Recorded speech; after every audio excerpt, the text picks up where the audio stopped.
Hi everybody. My name is Alessio Ponzio. I teach modern European history and history of gender and sexuality at the University of Saskatchewan. In 2022, I was a member of the team that actually launched for the first time LGBT plus History Month Italia. It was very successful. I'm very happy about that. But from 2023, I'm working together with Miriam Benslimane to revamp 2S LGBTQIA plus History Month Canada. As you might know, October is 2S LGBTQIA plus History Month, and we should celebrate, given also the time we're living at the moment in this country and in the world more generally. Today, I have the pleasure of having here with me Professor Gary Kinsman, and we're going to have a conversation together with him about his book, The Regulation of Desire, whose third edition will come out in November with University of Chicago Press, and he will tell us more about it. But again, thank you, Gary, for being here together with me. Do you want to introduce yourself and tell us who you are? Yes, thanks, Alicia, for the wonderful introduction. I should point out it's actually Concordia University Press that is publishing the book. Oh, University of Chicago will distribute it. okay, So good. my name is Good to Gary know. Kinsman. I've been basically been out since the early 1970s and involved in various different activist and social justice movements. The first edition of the Regulation of Desire came out in 1987, then one in 1996, and the more recent one will be 2023. I've also the co-author with Patricia Gentile of the Canadian War on Queers, which was the first major examination of the national security and purge campaigns directed against lesbians and gay men in Canada. So I've both been an activist for a long time and have been really interested in the history and the struggles over sexual regulation in the Canadian context. I should probably also point out that, in some ways, this is using an expression from my friend Tim McCaskill. I'm a bit of a dinosaur since I came out in the early 1970s, but also have a certain type of historical memory that's patchy in places, but actually goes back to when, well, it goes back to before I came out, but actually to the early 1970s. So I'm an activist and really interested also in research and scholarship around lesbian, gay, bisexual, trans, intersexed, queer, all of these forms of struggle, and putting them into a broader social and political context. And in what, because you already said that you are an academic, but at the same time, you are an activist, right? So, how do you think that activism has shaped your academic interest and your academic production? I think activism has actually been quite central to shaping who I have become in the sort of more scholarly worlds.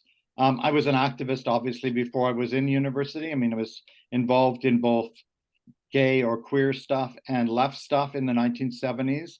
I did undergraduate work at York University and then did my graduate work at the Ontario Institute for Studies in Education. And I have to say that when I was involved in the sociology department at the Ontario Institute for Studies in Education, I was also a member of Gay Liberation Against the Right Everywhere, because we were actually dealing with the rise, which we're dealing with again, the rise of an incredibly anti-gay right wing tied into a racist and sexist and all sorts of other problems with it right wing. But I was also involved in the resistance to the bath raids, which were taking place at the same time in Toronto. So in a certain sense, my existence in the university world only made sense to me if I was actually going to be helping to produce knowledge and forms of research and writing that would be useful for people on the ground trying to deal with things like the police repression of the bath raids in Toronto in the early 1980s, or the incredible rise of the anti-gay, anti-feminist, racist right wing. So for me, there was like an intimate interrelationship. So I've never been one of those people in the academic world who sort of sees the outside world as being distant or separate from what I'm doing. I don't see people as objects that I'm studying from afar. I see them as active agents in the historical and social process. Yeah, absolutely. I totally, understand and support. And you are coming out now with this third edition of the book. Why did you decide to publish this new edition? Well, I was actually approached by Concordia University Press to do a third edition. And I had to sort of think about this for a while because the last edition came out in 1996, and an awful lot has happened since 1996. In fact, I think one of the achievements of the book is to actually provide a fairly good account of what's taken place since 1996 to now. The first edition came out in 1987, so it came out in the context of the resistance to the bath raids, which had just sort of ended, the development of the AIDS crisis and the emergence of AIDS activism. The second edition in 1996 comes out in a somewhat different context, because what we're seeing then is the beginning of the shift towards more respectable, more responsible so-called types of politics being organized in the LGBT communities. So we're seeing the shift towards spousal benefits, family recognition rights, and eventually towards same-sex marriage. But the new edition actually deals with an awful lot that's happened since 1996, which includes the emergence of a largely white middle-class layer, which is at the top of our communities, at least in larger urban centers. And I want to clarify that things can be different in different centers and different locations. But we have seen what I describe as the emergence of the neoliberal queer. That is, queer people who want to fight for our rights, but in a fairly limited sense, where it actually means that they should be allowed access to the white middle class. And it means that they sort of abandon and forget about the struggles of the rest of queer and trans people who are Black or Indigenous or racialized or living in poverty or unhoused and those sorts of things. So I think that the book actually makes a major contribution towards clarifying where that problem has come from. How is it that a radical social movement in the early 70s and even into the 1980s becomes much more sort of more mainstream, respectable, equal rights movement that no longer is concerned about the liberation of all oppressed people. Yeah, no, I see. I think it's very, very interesting. There is almost this idea of, the coming back of the homophile respectability in some sense, compared to the revolutionary elements of what we know as gay liberation, or, Fuori, which is the Italian gay liberation movement of the 70s that had major breakup in the 70s, because one part was Miele, let's go towards the revolution, and others were saying, no, we need to try to get our civil rights as soon as we can. We can't think about the revolution. First, we need to change the substructure, and then we can think about the structure. So it was, I think that it's very interesting to see how this history is somehow repeating, and how I think it's probably the desire of home, the desire of family, that desire of normalcy that many people think are the most important aspects of their life. And probably this is what we see today in this contraposition between LGBT, traditional LGBT, as we might say, and on the other side, a more queer understanding of the world and of the fight, to change the structural system, right? I think that we see that. For sure. Obviously, the Italian context is somewhat different than what we can call the Canadian context. But really, we have to deal with how is it that a movement that started in the very late 60s with the Stonewall riots and rebellions, and with the emergence of gay liberation fronts, that were in alliance not only with the Black Panther Party in the United States, but also with the National Liberation Front, then fighting against the US government in Vietnam. How is it that those movements became, in the 1990s and into the 2000s, movements that sort of saw same-sex marriage being achieved as the end game of our struggles? And of course, now that's being really challenged. So, I'm actually glad that my book's going to come out in the context of the new emergence of a right wing that sometimes even fascist in character that actually sees as quite central to its project, going after trans people in particular, trans young people, but also queer people in a much more general way. So my book is informed by that sort of liberationist impulse, but also trying to understand and to document how these processes of transformation have taken place. On the one hand, all of the rights that we've won in the sort of formal rights basis, but also the ways in which a strategy simply based on inclusion and integration into the existing society is a major problem, because it actually means we are trying to include ourselves and integrate into social situations, social relations, social institutions like the Canadian state that actually are based on settler colonialism, racism, and all sorts of problems, and continue to organize violence and hatred against many of us. Yeah, yeah, absolutely. No, thank you for sharing that. And you have different subtitles for the different edition, right? Because as I said, the first edition was sexuality in Canada. The second edition is homo and heterosexualities, and then we have queer histories, queer struggles. So as you've seen, so basically every time you seem to focus on different aspects, maybe not. So are there continuities, you think, in these three editions, like a red thread, or are they very different from one another? Yes, I think there's a lot of continuity. I mean, it remains a sort of radical. By that, I mean getting to the root of the problem type of analysis, not a sort of moderate or respectable analysis. So all three editions have that type of character to them. All three editions have a sort of critical approach, and all of them are directed at trying to combat the social organization of forgetting. That is one of the ways that ruling takes place in our society, including around lesbian and gay and queer and trans issues, to combat the social organization of forgetting with the resistance of remembering. So there's a lot of continuity, but there's also a lot of difference. I did not choose with that first edition, Sexuality in Canada, as the title. That was chosen by the publisher. I did come up with the Regulation of Desire, which I still really like. The second edition, I did come up with the subtitle because what I wanted to get at, and this is partly in resonance with the work that Jonathan Ned Katz was doing in the United States on the invention of heterosexuality, which was that we need to see that all different forms of sexuality, including those that are in domination or those that are put in place at the center, are socially made, right? So that heterosexuality is a historical invention, as are queer, trans, gay types of cultural practices.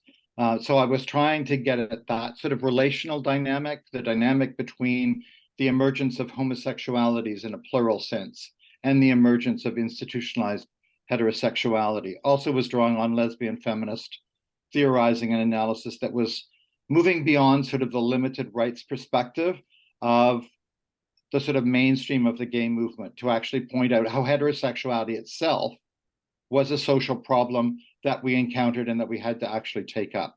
The third edition is written much, much later, right? I mean, this is 27 years ago that the 1996 edition came out. So an awful lot has happened. And what I'm trying to look at is how it was that this emerging sort of white middle class neoliberal queer came to occupy such an important place within mainstream politics, and in some ways actually undermined the basis of our community-based movements, right? So we now have social institutions like GAL or like the LGBT Purge Fund that are not really movement-based, that are not even really accountable to people in our communities, that no longer have the movement characteristics that groups would have had in the 70s and 80s and into the 90s. So I'm trying to look at how those problems have emerged, but I'm also, and this is always the better side of the story, looking at the various forms of resistance to that neoliberal queer and the resources and capacities that we can build on. So I talk a lot about the impact, for instance, of Black Lives Matter on and various Black Lives Matters organizing across the country, and their impact on LGBT organizing, right? Because those are really important. I mean, I've actually now moved from, as an activist, sort of a sort of critical rights approach to LGBT type politics and organizing towards abolitionist type politics. So I actually think our demands to be led into the police or led into the military or led into sort of like the forms of carceral injustice that exist in this society is actually a fundamental problem. But that's where sort of the neoliberal perspective is at. Simply like expand and include us in these forms of carceral injustice that are actually quite repressive and disciplinary towards lots of people in our communities. So some of the things I'm looking at in the new parts of the regulation of desire in this third edition. So I should point out there's a new introduction. There's a new chapter 4, which is the chapter on Indigenous people and struggles, because the chapters that I wrote in the past, I admit, were really quite inadequate in learning from Two-Spirit people and Indigenous struggles. But I also have the update chapter on what's taken place since 1996 and a new conclusion that tries to draw upon the various resources of transformation and how we can actually see LGBT movements, queer and trans movements, actually moving in a more radical and profound direction, which I think is particularly important given the current historical present we find ourselves in, with the rise of these right-wing formations, often tied to fascism or forms of fascism coming out of the so-called Freedom Convoy, that are actually not only attacking us, they're attacking harm reduction, they're attacking unhoused people, they're attacking so many other different groups. So we need to see how, like in 1969 in the Stonewall riots and the gay liberation fronts, how our struggles for liberation are bound up with all of the other struggles for liberation that are going on in our social worlds. And many of those are interconnected quite directly with our struggles. So really thinking kind of intersectionally. I mean, I really like, I think, I always teach the Katie Cohen piece about coalition building, which I think it's an amazing piece. And it's a very important piece to make us think about the importance of coalition. And here at the University of Saskatchewan, we're going to watch with students the movie Pride for History Month, because I think it's very relevant to make people think about, coalition. How coalition is very complicated. I mean, coalition is not easy. It's not easy to form a coalition. It's not easy to come together. We all have our differences, but we also have common enemies and common struggles. And so I think it's very important for students to reflect on how coalition building is key and how coalition building might not be easy, but is essential, to try to change something in the end in society, wherever we are. I think that it's the same problem everywhere somehow. And, I was asking originally a question about, how do sexual citizenship and queer citizenship look like in Canada? But you were saying, well, I mean, I might have something to say about citizenship. So how would you answer that question about, sexual citizenship and queer citizenship in Canada? And why do you think, the concept of citizenship might be hard to grapple, or maybe you would disagree with that? Right. I just wanted to first of all come back to your mentioning showing the Pride movie, which I think is quite incredible. I mean, that's a really important pedagogical thing to do, because to recognize how some lesbians and gay men in England at the time of the miners' strike actually saw that as the central struggle against Thatcher. I mean, Thatcher was clearly very anti-gay, very anti-queer in terms of the anti-proselytization legislation, but to recognize that the miners were the major social force that could possibly do incredible damage to the Thatcher government, and then mobilized around that. I think that's an incredible story. Now, that's also a story that many of the neoliberal queers would want us to entirely forget about, because they don't want to rekindle those types of forms of knowledge. So it's one of the reasons why a film like that is so important, because it actually captures forms of resistance that our communities engaged in in coalition and alliance with other groups. Unfortunately, the coal miners' strike was defeated, and there's a whole bunch of other things that we could say about that. But in terms of what is the question? About citizenship, like, oh yes, because of you were course, saying, of course. what do you think about, because it's like, I deal a lot with citizenship in my own work, and sexual citizenship, and so my question was really, how does sexual citizenship, if you're a citizenship, look like in Canada, right? Yeah. So, I mean, there's various different ways in which people use the notion of citizenship. Some of it's sort of this Republican notion of citizenship, that everyone within a certain state is a citizen and has certain rights. But really, citizenship operates in the Canadian context, and in most contexts now, within the framework of the nation state and how it's established. Now, if we actually look at what does citizenship mean in the Canadian context, it's based on settler colonialism and genocidal practices against Indigenous people, including genocidal practices against Two-Spirit people and people who did gender and sexuality very differently than it was being done in Europe at that point in time. So we need to ask a question about, do we really want to be citizens of a nation state that is based on that's based on racism and based on colonialism? Now, the neoliberal queer project is to basically accept the framework of Canada and to want to intensify and increase our citizenship within the Canadian state, right? And I have some real problems with that, because what that means is you're actually saying,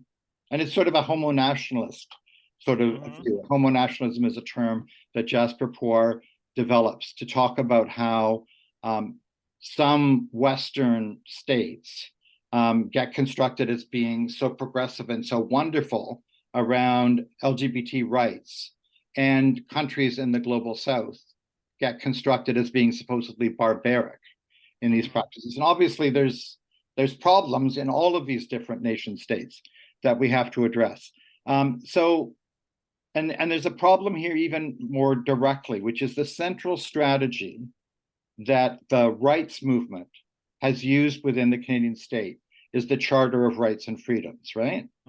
And that charter, which has led to many victories, legal victories on the formal rights front, is entirely based on a settler colonial nation state, right? So I'm not saying we shouldn't use the charter when it's useful for us. We should, for sure.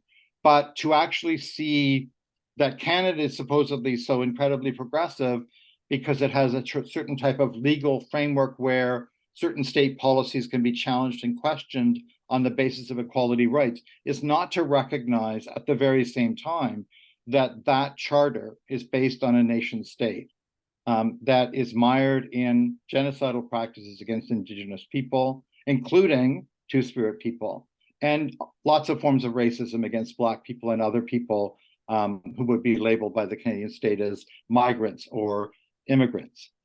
So that's why I have a problem. I know some people use this articulation of sexual citizenship to try to sort of expand the general notion of citizenship, but it seems to me that has many of the same problems still associated with it. Obviously, queer and trans people, Two-Spirit people within the Canadian state, and many Two-Spirit people would not identify themselves as being Canadians to begin with.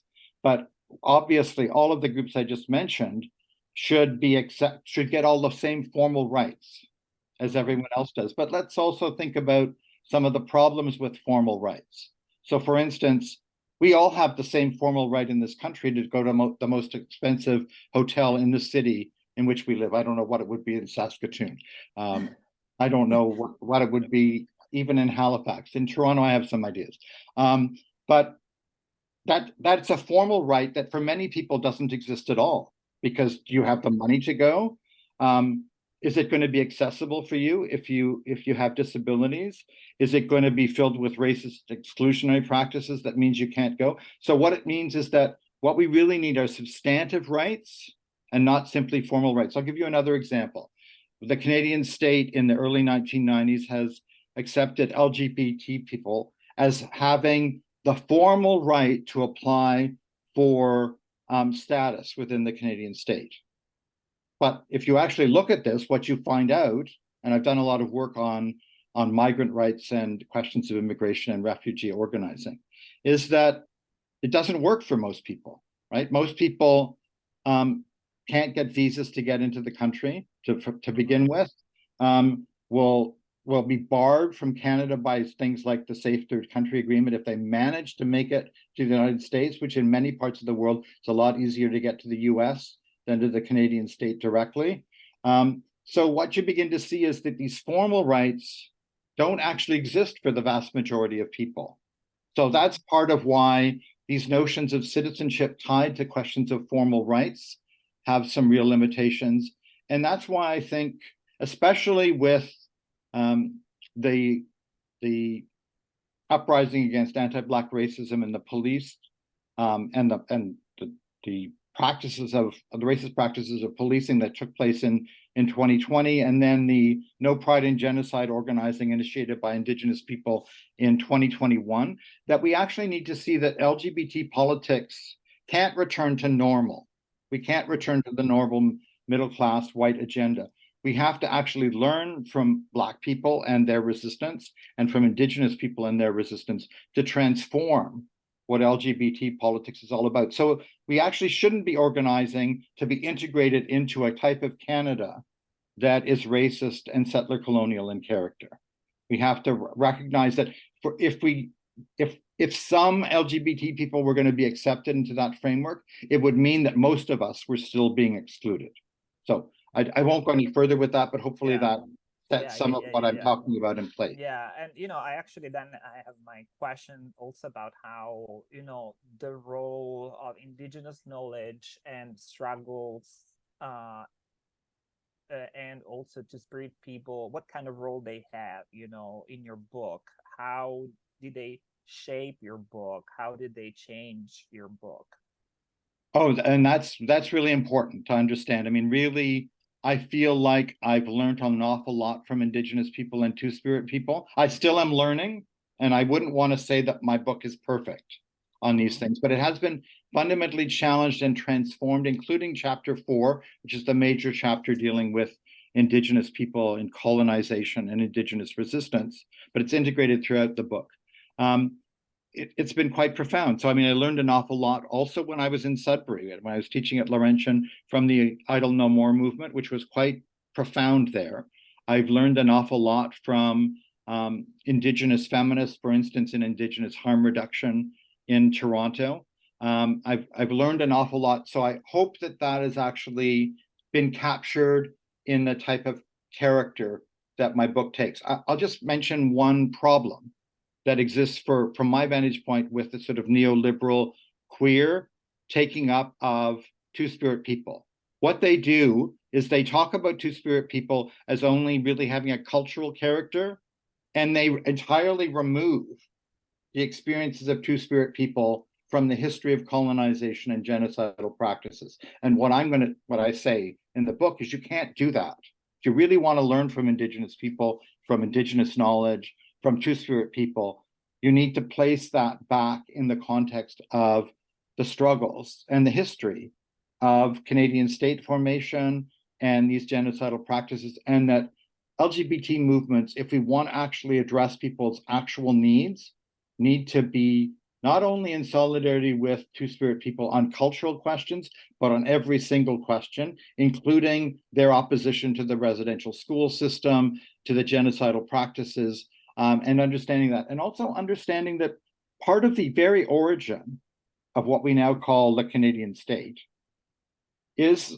the systematic destruction of the third and fourth gender groupings that existed among many Indigenous people, which of course had sexual connotations to it because it was a very different context in which eroticism took place, and people who would be identified as women had far more social power in those societies than currently even in our society.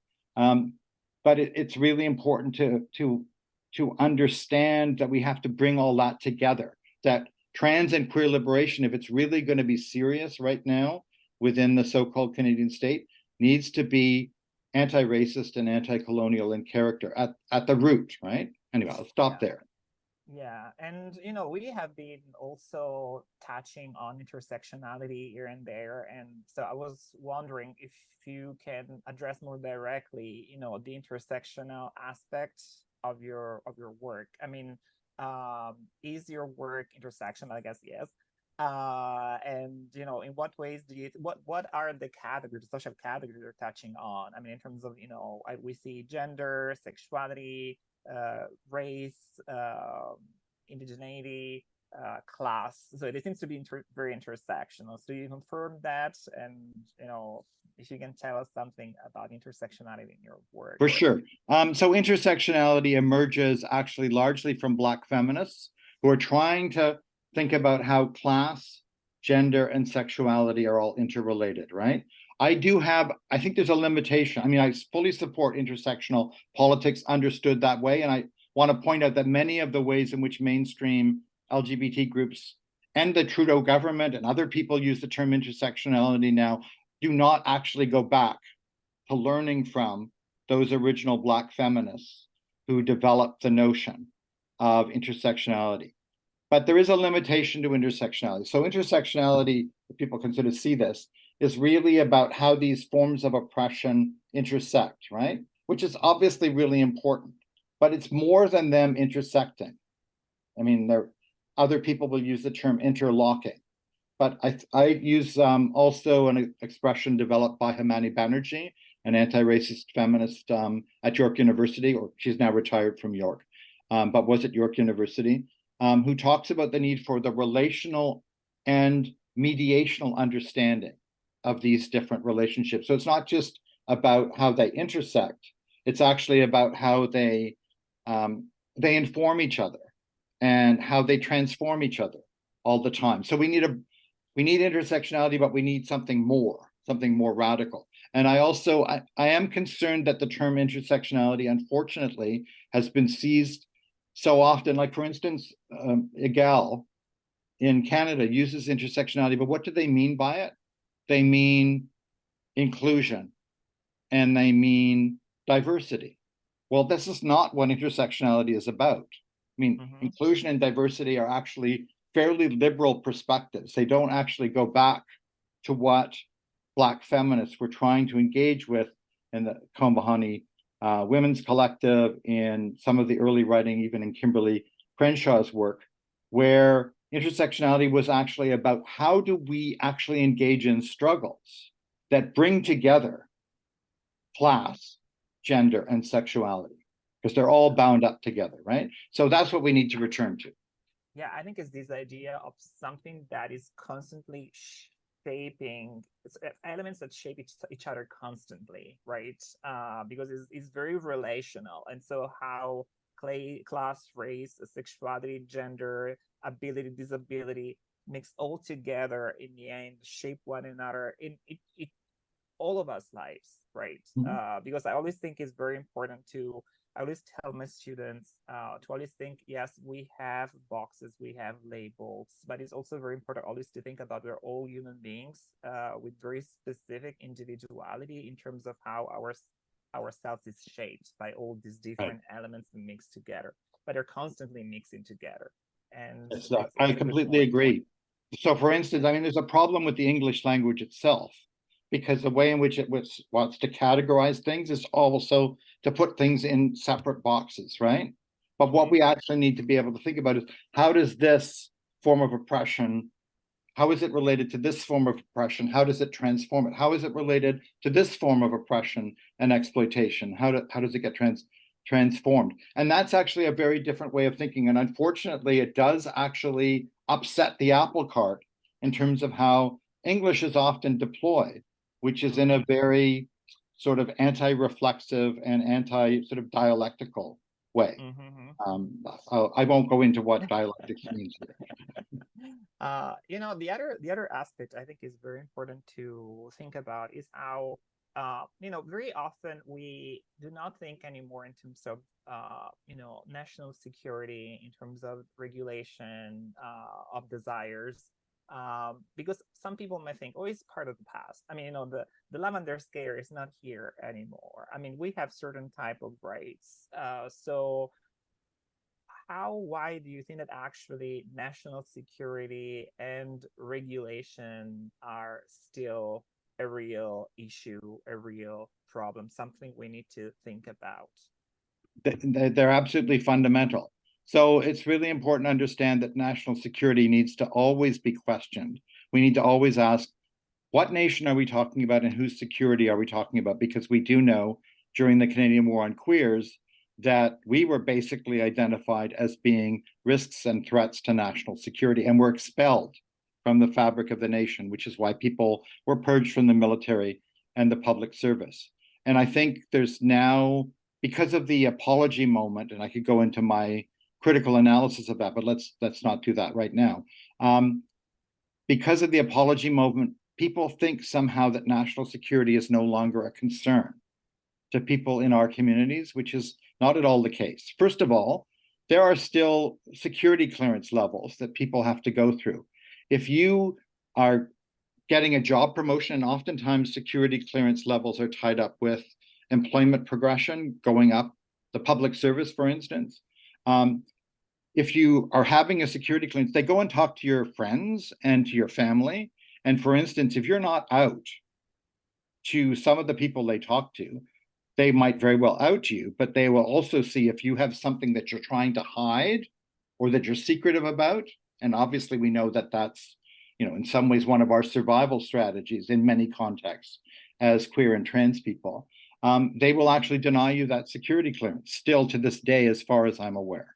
So national security remains a problem for people in our communities, but it's particularly a problem for people in our communities if you're not white, if you are Arab, if they identify you as being a Muslim, if they identify you as being Black, they can still engage in constructing you as a national security risk and threat, which means then you are turfed outside of the fabric of the nation. So I think it's been really unfortunate that many currents within the more mainstream neoliberal LGBT organizing or communities have not seen the need for us to speak out against how national security is currently being deployed against Arab identified people, against people identified as being Muslims, but also now it's being used and mobilized against Indigenous people because they're challenging the fossil fuel industry. And the fossil fuel industry is now identified in the Canadian context as being part of Canada's national security, right? So climate justice activists can also get attacked this way. There's been also the deployment of national security types of forms of repression against anti-poverty activists. So we need to understand it's not over. The struggle over national security is not in any way, shape, or form over. It may be less overall directed against LGBT people now, but it still affects people in our communities, and it affects our allies and people we need to be in solidarity with. In terms of the regulation of desire, it's important to point out that, yes, we've achieved a lot of formal rights, especially through using the Charter. So there's same-sex marriage rights, and there's also same-sex divorce rights. But let's for a moment just look a little bit at spousal benefits, family recognition rights, and marriage rights. Because what, in a certain sense, they've actually done is make it more difficult for poor and working class queer and trans people to survive. So for instance, if you actually think that your partner should be financially responsible for you, which is one of the things that is part of sort of spousal and family recognition legislation, and certainly is incorporated into same-sex marriage notions, you begin to see that, for instance, in the context of the AIDS crisis, for instance, which still continues for many people in our communities, if you had a drug plan because you were on social assistance and your partner made too much money at their waged employment, you would actually be denied the ability to use that type of card. So part of the problem has been our attempt to achieve formal rights has not understood how these forms of regulation actually are directed against poor and working class people who don't have access to much already. So that's why we actually have to look at regulation. And a lot of this is about sexual regulation too, right? And look even now at questions of the rights of young people, right? The sexual rights of young people. So the right wing and the fascist currents coming out of the so-called Freedom Convoy are actually saying that young people shouldn't hear about queer and trans genders and sexualities, right? They're actually trying to use these forms of regulation to deny young people the rights to be able to have knowledge about their bodies and lives and possibilities, but also to deny young people the right to have eroticism, to to um, to actually have erotic lives, right? So unfortunately, for instance, it was in 1996 that the age of consent was raised from 14 to 16 for general sexual activities. It was still maintained at that point in time at 18 for anal intercourse, because anal intercourse was seen as a particular type of homosexual related offense, and younger adolescent males needed to be supposedly defended against the harm that anal intercourse would cause them. But many of the mainstream LGBT groups did not oppose this raising of the age of consent, which was a problem not simply in terms of people's ability to have sex with other people who might be either close to them in age or maybe older than them in age, but also meant that trying to do safe sex education and AIDS education or sexuality education with younger people was actually prevented, because now you could be potentially charged. This is also the case with the problem of the what's been referred to as the youth pornography law, right? Which was initially used in the 1990s to go after hustlers in London, Ontario, because a whole bunch of videos were found at the bottom of a river, and they used them to try to identify lots of people, and they mostly criminalized people for engaging in anal sex, right? So these forms of practice still continue. So, in Toronto, there was the Mary Curtis sting operation in, God, it would have been after 2016, because it was after the BLM stopping of the Toronto Pride March. But like still using all sorts of different types of bylaws and other types of offenses to try to criminalize men who might be interested in going to a park, going into what they see as a private realm, because behind the bushes no one can see them, and then the police would entrap them. That's happened in Montreal and other locations as well. And of course, we also see the criminalization of HIV positive people in the Canadian context. Canada is one of the hot spots for HIV criminalization around the world. And if we don't actually address these forms of repression and these forms of oppressive regulation, we're actually ignoring how lots of people in our communities get treated. And of course, you could also look at the serial murder killings in Toronto in the 2010s, and the type of violence that the police allowed to take place on our communities, because they basically told us there was no serial murderer, and there was. And they systematically tried to close down any community organizing by people who were looking for different missing individuals, right? Which of course was the only thing that could have saved people at that point in time. So there's the regulation of desire, the regulation of our communities continues at a pretty intense level, even though we've made a lot of progress in terms of formal rights. I could go into the specific sections of the criminal code if you want. We have been successful. The informal lesbian and gay history group, we've been successful, and which I've been involved in getting the body house laws finally repealed against us, and in getting the vagrancy laws finally repealed against us. They still are maintaining indecent act, which is a charge that's oftentimes used against men who engage in consensual sexual activities with other men. So I think I've gone far enough on that front, but hopefully, yeah. I think it's like what I'm going to ask next is like it's kind of related somehow, because I talk from an Italian perspective, from a person who comes from Europe and from the Western world, and if you talk to anybody, they might think in Europe that Canada is probably one of these dream place where you can be a member of the LGBTQ community. It seems to be very progressive, very supportive. I got married here in Canada, which is very like in Italy we still do not have, marriage, right? And we still have terrible issues with children. I mean, LGBT people basically cannot have children. If you have a child in another country, now is going to be a universal crime. So you can't have your child recognized in Italy, and many people are having a lot of trouble. So looking at this, Canada would seem like a paradise somehow, right? So what do you think about this idea? Probably depends on where you are in the world, right? That you start seeing Canada as a paradise or not. Yes, I mean, I don't think Canada is a paradise. I mean, we have actually won certain things here, and this is not simply just related to LGBT movements and struggles, but also related to working class organizing, anti-racist organizing, other forms of social justice organizing. So I'm not trying to suggest that there haven't been some victories and gains. Certainly, when I came out in the early 1970s, I would not have anticipated some of the things happening that have happened.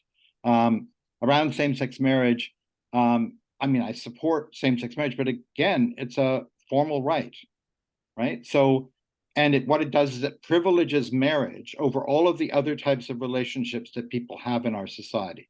So what I pointed out was that, and this is why some people in the mainstream LGBT movement didn't want to hear from me at the time of the same-sex marriage debates. What I pointed out is that, yes, we need to have same-sex marriage as long as marriage is denied to LGBT people.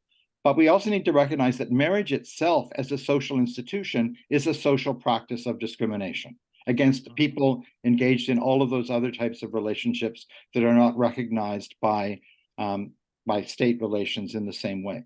So that's just a comment on that question.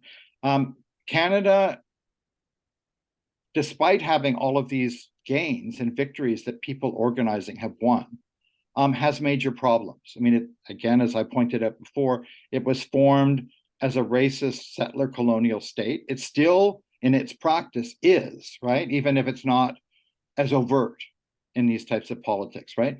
Smiling faces can still be engaged in, settler colonial genocidal practices. And unfortunately, that's the case we often are facing right now in the Canadian context. The other thing that we need to look at is, what is Canada's relationship to countries around the world, right? So Canada is one of the major hubs, and Toronto in particular is one of the major hubs for mining companies around the world. These mining companies are involved in the systematic destruction of Indigenous communities and other communities in Africa, in Central and South America. This is actually creating among some people a notion that Canada is not the type of wonderful progressive state that some people in Europe might think, right? And right now, in Italy right now, you have what is in some ways can only be described as a fascist government. But you actually, unfortunately, have tendencies towards this within the Canadian context right now. And I'm not simply talking about the anti-trans policies that various different conservative, and I'm using small c here, conservative political governments are doing on a provincial level, or what the federal Tory party is doing. I mean, those are dreadful and awful, and we need to oppose them. But there are also attacks on all sorts of other people. Like if you look at, the incredible growth of the problem of lack of housing, the massive expansion of unhoused people. And if you go to any of the encampments in Toronto, Halifax, or other places, you will see that many, many of the people in those encampments are LGBT, right? Their needs need to be taken into account. But unfortunately, the way in which our movements have been developed is such that we don't see those as being lesbian and gay related. We don't see them as being queer and trans related, when of course they are. Like when I was at one of the encampment clearings in Toronto, when the police were bashing people's heads, using pepper spray. They had drones doing surveillance work on people, and there were also private security firms involved. I had to really keep moving so I didn't get myself arrested, but many of the people being clubbed over the head by the police were people I would identify as being trans or queer. So we need to realize that that's part of our struggle too. It's not simply to get a government to recognize formal rights for us. It's that the real material problems, the real survival needs of people in our communities must be addressed by our movements. And, I have one final question for you, which is really about the cover of your third edition of the book, right? I think you had the cover there. Um, how would you interpret this cover? What is the meaning of the cover? Right. Well, first of all, I should say for any person who's actually involved in publishing a book, there's always a struggle involved over the cover, right? Yes. And I actually think it's really, for anyone who's actually going to sign an agreement with a publisher, make sure that there's a clause in that agreement that says that you have the right to at least have input into the cover. So this is the cover design that they selected that for me was acceptable, right? The other ones that they came up with weren't, and I was able to reject them. So, I mean, I really thank Concordia University Press for this. In terms of this cover, what I was trying to get at was that, first of all, it wasn't a white book, right? So I didn't want just white images to be used. I wanted there to be Black bodies or people of color bodies that were used. You also see a white hand here. The ring is not on the wedding finger, right? The marriage finger. So I was a bit shocked at that because I hadn't seen the ring before. I saw a more blown up version of this, but I'm really glad to see this. So the cover for me symbolizes erotic interaction that moves beyond whiteness, right? That obviously, whiteness is included in it, but it's actually about other types of erotic bodies. And it's also about erotic interaction. That's what I would sort of say about the cover. But I think there's lots of different ways people can interpret it because people bring different knowledges to their different capacities to their readings of images, right? So some people might try to interpret, why is there a white hand there, right? What's going on, right? For me, that's not what's significant about this cover. It's about erotic interaction that moves beyond whiteness, that actually sees Black bodies as being really important erotic actors as well. That's what I would sort of say. There's something about the previous editions that's lost in this cover.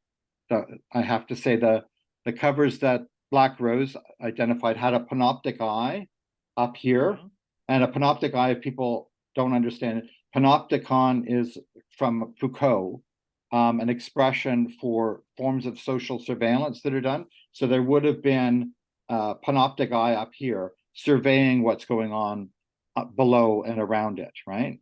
That's unfortunately missing from here. And so that's something I really thought was significant about the regulation of desire, that there's forms of social surveillance that are really one of the ways in which the regulation of desire actually takes place. But I do like this cover, and I do think it resonates with queer histories, queer struggles.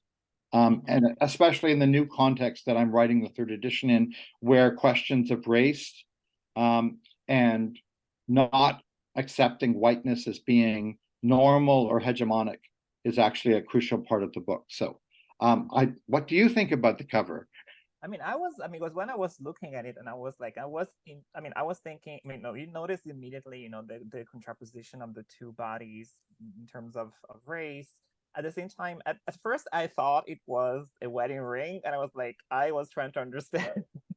I think it's also interesting, the fact that, you have what seems to be, the gender and sexuality, because at first look, it might seem to be a Black man or a self-identifying person, self-identify as a man, or as a person who seems to be a woman looking at the hands, but who knows? So it seems to be almost it seems to be kind of normative at the beginning in the ways in which you have these, female hand and is what might be a male. I'm not sure. So, when I was looking at it, that was my first impression, right?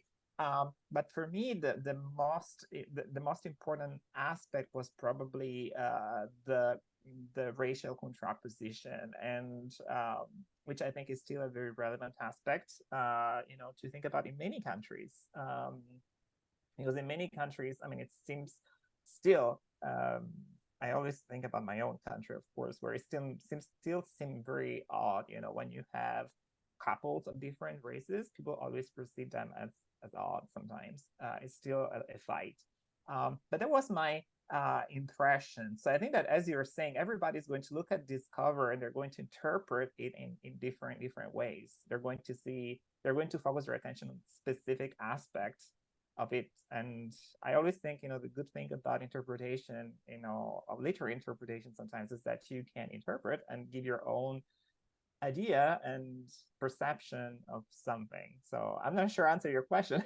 No, but I really appreciate that. There isn't I mean, for me, it's also that there's two black bodies. Yeah, is there another body right behind Yeah. there? I mean, anyway, Okay. I mean, in some ways, like what I wanted was something that suggested eroticism. I mean, you could read this as being bisexuality in a certain sense, um, or different forms of sexuality. You can read this as perhaps being a feminine or a feminine identified hand. Yeah. You can read this in a whole bunch of different ways. So I sort of like that it's sort of open-ended and also will raise questions for people. That I sort of like. Yeah, and I think I it do should. think it does resonate with the regulation of desire. I will tell you what one person told me when I gave them this card. Mhm. They said, "Oh, I didn't know you'd written a work of erotic fiction." And I said, "Well, I haven't, but in some ways I don't mind that you think I have." Right. So I sort of thought that's interesting. Yeah, because sometimes it's a matter of, it's a matter also of packaging. You need to present things in a certain way so that you can attract people and maybe trick people who might never, what am I going to buy? I don't know. I mean, it seems to be like, a novel about sexuality, but it's actually a very interesting book about history. So I mean, I think it must be attractive. Cover must be attractive, because otherwise people are not going to see them. And I think it's an attractive cover, and I think that is the most important thing, right, when you're presenting your work in it. I also like the green. Yeah, I think I that the really do like green that. is a very good choice. So I think it's a good cover. I think I would be drawn to it in a bookshop, or I would go there and see what it's about. And I think that is the goal of the publisher. On that point, you are quite right. Yeah. Quite right. Uh, And it's Gary. going to be a pretty big book because it maintains the basic text from the second edition. I mean, I've revised it. I rewrote one of the chapters. It's got new references in it, but it's also got a lot of new material. So it's got a Mhm. new introduction, as I said, a new chapter 4, and the two new ending chapters. And covering what happened between 1996 and now was not an easy task. So I wish it was actually not quite as long for people, but I think there'll also be two different reading audiences. Mhm. Some people will want to read the whole book because they've never seen it before. It's basically been out of print for a while. So they'll want to read what happened in the 1960s in Canada, the struggle for law reform, for instance, leading up to the 69 criminal code reform. But other people who've read previous editions will probably want to focus on the new chapters, right? So I think Yeah. there's going to be two different reading audiences. I do think that there's also this moment now where we have a whole new layer of young queer and trans activists and students coming out and getting involved in politics. Like in Halifax yesterday, there were about 1,200 people protesting against the right wing, and almost all of them were queer and trans young people, right? So, but they have no way of actually learning about these earlier histories. And I'm not saying the earlier histories were better than what they're doing now, but there are things to learn from them that could actually improve the Mhm. situations of organizing for right now. So I hope that the book is actually really useful for people who are just getting involved in stuff, just starting to move, just starting to be queer and trans activists. And Gary, do you have one last thing to say before we say goodbye? I've really appreciated this conversation. I'm going to put the cover down now.